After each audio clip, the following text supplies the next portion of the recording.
Hey, good morning. We're starting right away here. So this is the property. You drove in on the road here this morning, and the property is 225 acres. And one of my main goals is to improve the habitat of the property. And tons of cool plants out there. So there's lupine out there. We identified there's Karner blue butterflies out there, which is really cool. But what I didn't realize was just how neat that little 2 or 3 acres is, because I sat out there several days and just watched, and I was amazed during the day the number of turkeys that would walk through the area and the number of deer during daylight that would just come out of the bushes around it, and they would just walk out there and they would eat, and the does have their fawns. Yeah, absolutely. So, Brendan, maybe before we get too far, you can talk a little bit about your role and Emily's role at U.S. Fish and Wildlife. Yeah, you bet. So we're with U.S. Fish and Wildlife Service, the Partners for Fish and Wildlife program. So we help landowners like Tom with technical financial assistance to restore prairie, Oak Savanna, wetlands, trout stream habitat. So kind of one-stop shop for habitat restoration. And so we're out here today just basically to kind of start the process on marking trees for his Oak Savanna and prairie projects. And so yeah, we're getting ready to start that. Yeah, thanks, Brendan. Can you talk a little bit about what you identified out here and why we have this opportunity? Yeah, you bet. So when Tom came to me, it was really nice. He had iNaturalist set up. So he already knew all of his plants. He had Karner blue butterflies. And so it just started checking boxes for us. We have an endangered species, and so we want to promote habitat that encourages them. Okay, thanks, Brandon. And I think what's been really nice for me is I've got somebody to work with versus trying to go it alone or trying to watch what other people have done. And what I really don't want to do is make a mistake, because if I make a mistake out here, it could take 20 years, 30 years, 50 years to fix my mistake. That would be detrimental to an endangered species too, right? Or that. Yeah. So it's nice to have the experts out here from U.S. Fish and Wildlife. All right, well, here they are, all suited up, ready to go. You guys ready? Yeah, are you guys ready is the question. I don't know, we'll see. No, so we'll use the same color, we'll just mark them a different way. So double line for boundaries and single lines on trees if we actually mark them today. Right. Yep. So boundary, this is really going to be a corner. Okay, that's the corner. Yep. So double line again means stop, this is the Yep. end. The boundary of the Nothing on unit. that side. And everything inside of the lines Inside is the in line. the unit. Right. Yep. Yep. All right, we'll follow you. And you're not marking any trees that are to be kept, right? The contractor will know Yep. what to keep. Right. And even if they wanted to expand your path, which would be nice, because you want like a 20-foot fire break, more the better, right? Yep. It's gonna make it safer fire when you do run a fire through here. We'll run a path straight out, but we're gonna try paying attention to topographical features here. So small material, so this is gonna be really cost effective to open this up more. We got a nice hill, nice sunlight, nice opening. So even if we kind of veer this around, give Tom more edge habitat for deer, we'll just run this to the fence.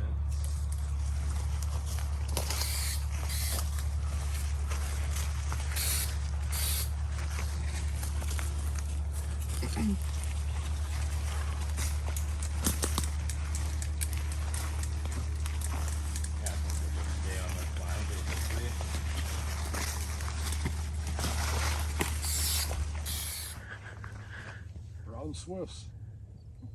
Look at them. They're interested for sure. Well, and this was the field I was going to talk to the neighbor about doing, but he wasn't interested. Yeah, and it's unfortunate because if you control it on yours, if he would at least control his knapweed, that would just make yours that much more beneficial. Yeah. Otherwise, you're just going to keep battling it. Well, beautiful morning out here, marking the boundaries for the Savanna work, walking along the property line, and boy, end of July, you got a tom turkey all there fanned out. Your way, but try focusing on a kind of a solid line. I'll try my best. Good luck, Emily. Thank you. If you're not out in 10 minutes, we might call for help. Start hollering. You'll find my lines on your way back. Perfect. On a trout project. So they are aware, and probably sometime October, November. It all Okay. depends kind of on their schedule. All right. I'd prefer November, not October, Yeah. as you can imagine why. Deer love disturbance though. Oh yeah, they can be curious.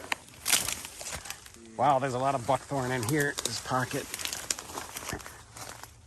Roughly 3 acres a day on a good day. Okay. Terry, by hand, how many acres could you do a day? You could probably do 4. I don't. Watch it on your phone. Sure that's not blood? We expand the current opening. Yep. So that way we can encourage more lupine and more cover for deer.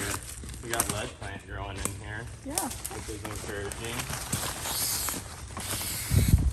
A sign of good things to come. Right.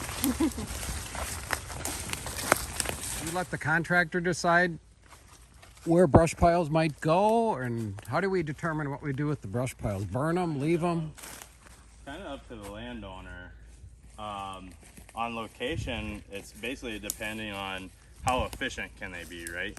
Because you don't want them to, maybe you have an idea on the south end where you want the brush pile, but that means they're tracking from the north end down there the whole time they're here. And so literally it's kind of up to the contractor on what's just most cost efficient to them and time efficient in that regard. If you want to burn them, great. If not, what do we call them? Rabbitat. Rabbitat. Yeah, I'd prefer not to burn, I How big think. of trees are they going to be able to mulch? What are you talking, 6 inch?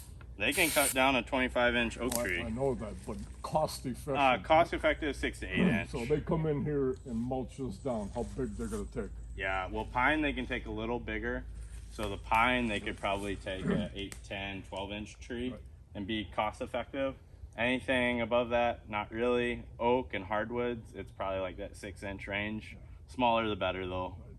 The good thing about having you is going to be, let's say we forest remow this, we have a lot of trees that they couldn't mulch. Right. We can just come through, whack them off, and then we can grapple those into the brush piles. Yep.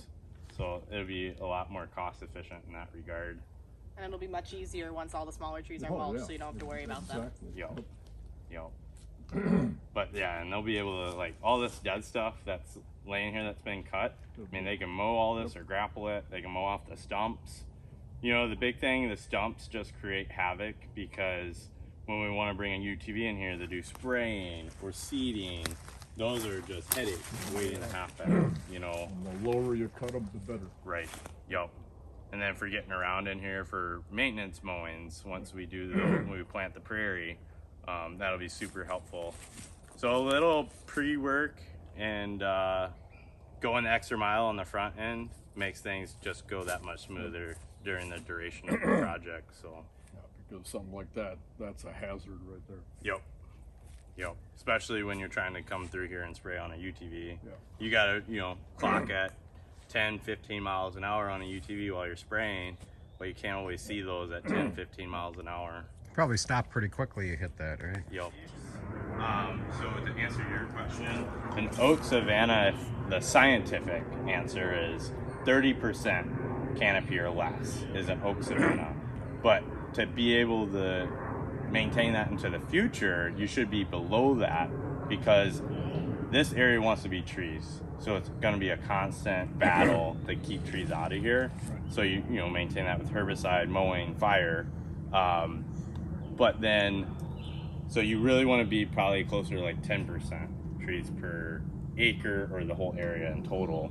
If you look back historically, Wisconsin DNR, you look up their description of Oak Savanna, back in the day, 1 tree per acre. Really?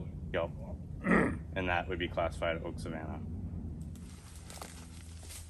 All right, project-wise, we're about an hour and a half in, and we made it around the first area that we're going to be marking. So we got, what, 6 more to go? I think can. So here's an example of the white oaks that we were talking about earlier. This was a beautiful white oak, and it just fell over one day. And there you go, all rotten in the middle, like Terry was talking about, died from the inside out. Well, we decided to take a little break.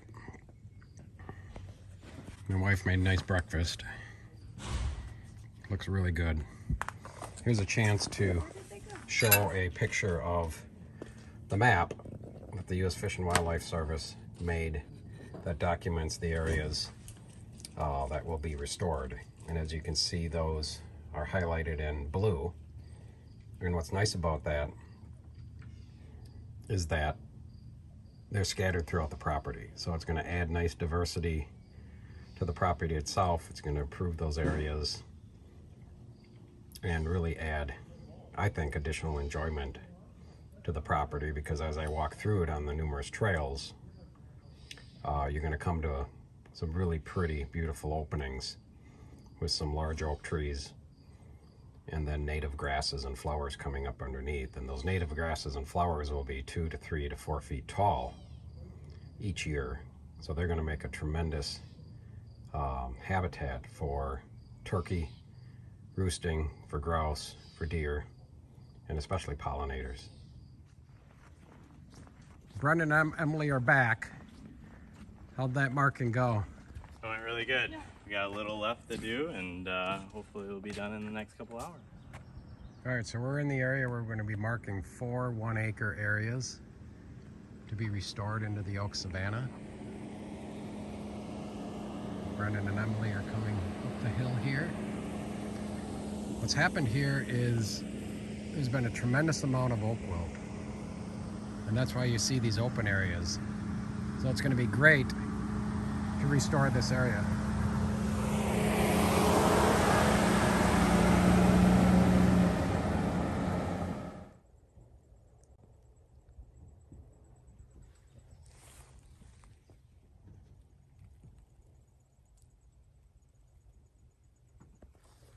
If you guys want to walk over here, I got a Karner flying right here. That's great. I don't know if you can see the Karner butterfly. Just as we walked out here, looking to restore some of this. All right, so we just got a picture of a Karner blue butterfly as we came out to this site looking to mark it. So some good sign already.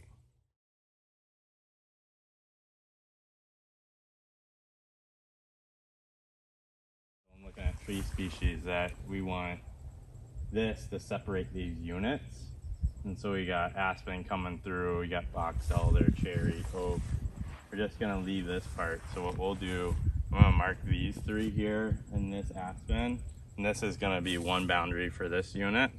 And so then we'll just ring this, and we'll use the road as our natural 1-acre unit here. Does that make sense? Mm-hmm. If you want to start down, the road will be that side, so we don't need to mark anything there, except maybe we'll ribbon it in the middle. We'll just write on the ribbon that this is 1-acre unit. And then if you want to go down to that Scotch pine down there, and then ring it up here, and I'll work towards you, we'll call this 1-acre. Okay. That So work just for like you? straight from the road down Yep. to the Scott pine. Yeah. Across. And then I'll get a marker here, and we'll mark it. There we got 2 Karners flying around. There's a 3rd and a 4th one in back of me. I know it's going to be tough to see on the video.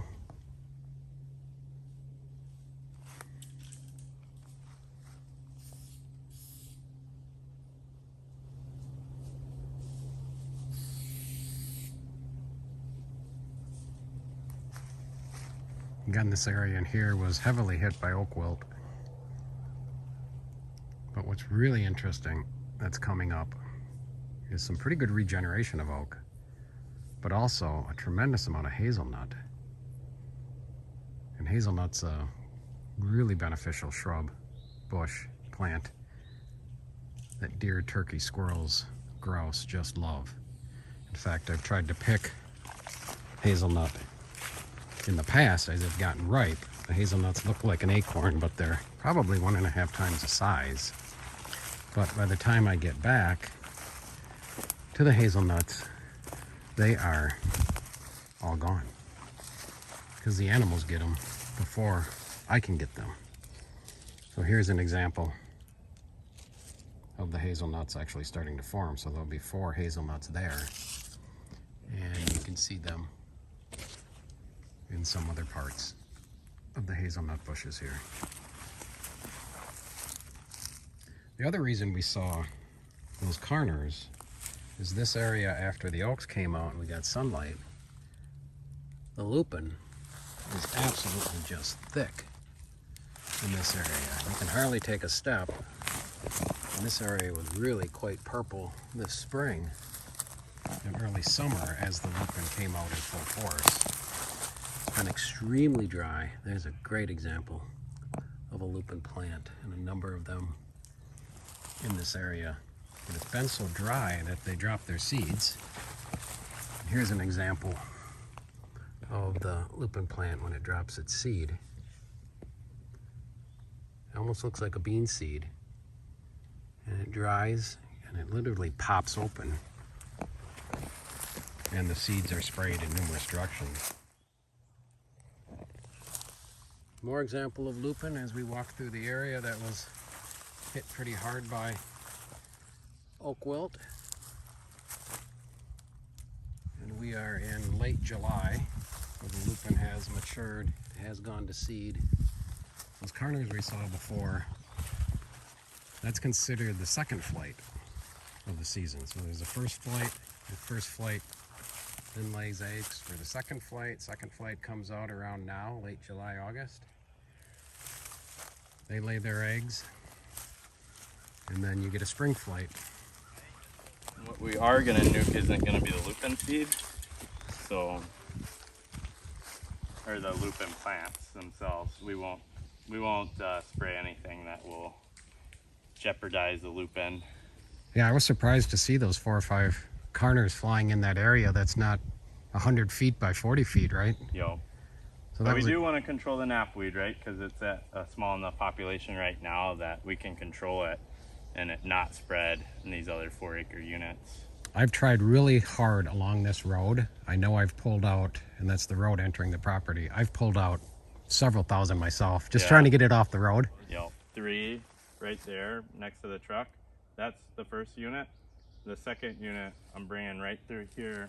I'm putting number 2 in double marks for the boundary. That way we know this is number 2. We're ribbiting, putting ribbon on trees that are in the middle of the unit along the road. And so that way we can tell the difference between 1, 2, 3, and 4.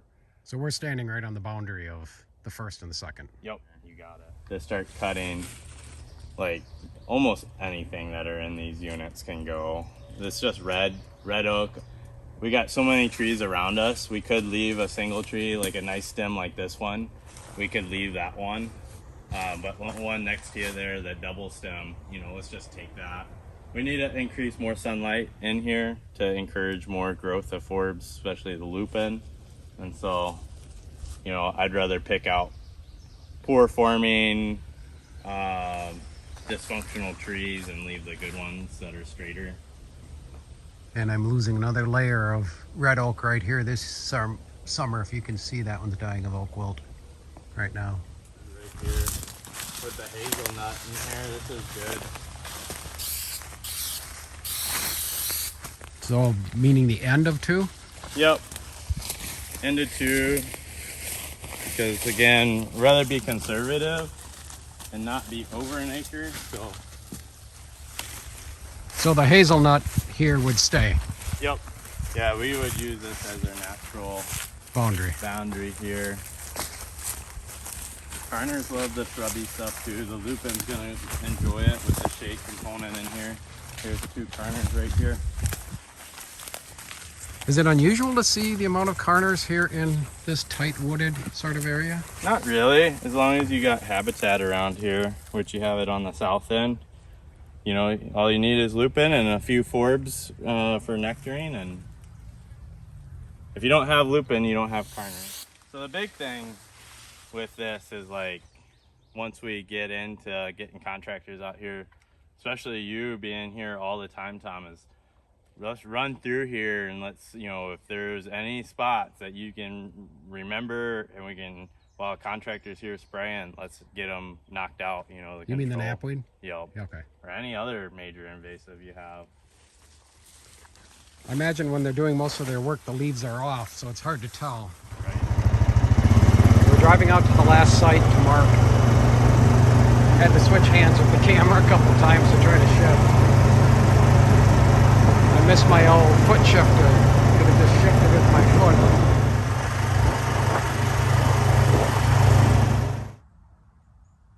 So here we are on the last site to mark.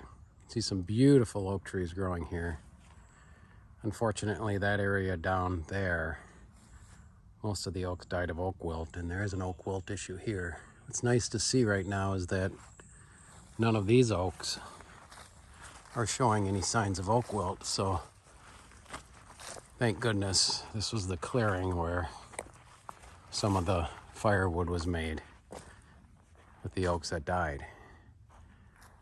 And it looks like Emily and Brendan are coming up the path here. So come all the way up here. I just want to see if this is the back boundary that you like. What I kind of like about this area is the amount of really big oak trees that are growing here. I noticed Brendan follows the deer trails and Emily has to go through the thick stuff. Funny how that works. I guess when you're the compass leader. Oh. Really nice white oak in here. Yeah, this was a nice pocket for sure. What's nice is I usually tell contractors soft boundaries, so like if they go, especially we know we're being really conservative, maybe not on those far south units, but we could be like in here, like if they go 10 feet, 20 feet that way, it's not going to be a big deal, at least in this unit, because we're still really being really conservative with the property boundary.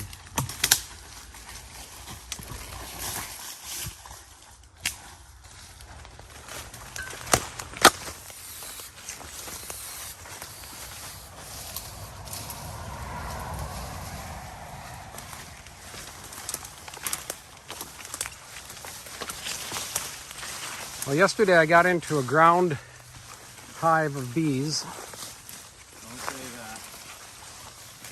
So just as we were walking through this last part, I got reminded of that. So I got tagged pretty good. But I'm not allergic, so it hurt for about 20 minutes and then went away. Is that T-post the property boundary? So Tom, what have you liked the most about working with the Partners for Fish and Wildlife program so far? Well, I think it was today. So this was the first day that we came out and we marked the different boundaries for the project that we're going to be working on, and that's going to be restoring the Oak Savanna here. And I've really gotten a new appreciation for what a savanna and a prairie can do for a property as far as increasing diversity, wildlife, and actually just making it more enjoyable by having a different landscape. So I think the other thing is having an expert out here so I don't do something wrong, because I think if I did this alone, I'd probably do something wrong and then regret it. And it might take 50 years for that to fix itself. And then finally, it's just, I'm watching this Karner fly right over here. So that's good news that we have those on the property. I think the last thing is just having a partner to work on the project with versus just doing it alone. It's a lot more fun. So you guys have been very encouraging and upbeat about this. But Brendan, there was one more thing that I think is pretty cool is when I was trying to do this alone, I was watching a number of videos on YouTube. And a lot of the habitat work that I saw, especially for whitetail management and attracting whitetails, is to create food plots. So that remnant prairie that we found, that's about 3 acres in size, that had all those wonderful flowers and the Karners flying out there, there was a good chance that I was going to round up that and plant soybeans. So it was great that you were out here, helped me identify the potential of that site, and now we're going to restore it and make it better. So I'm excited about seeing that. And again, it's been a terrific day to be out here, so thanks for coming. Thank you for having us.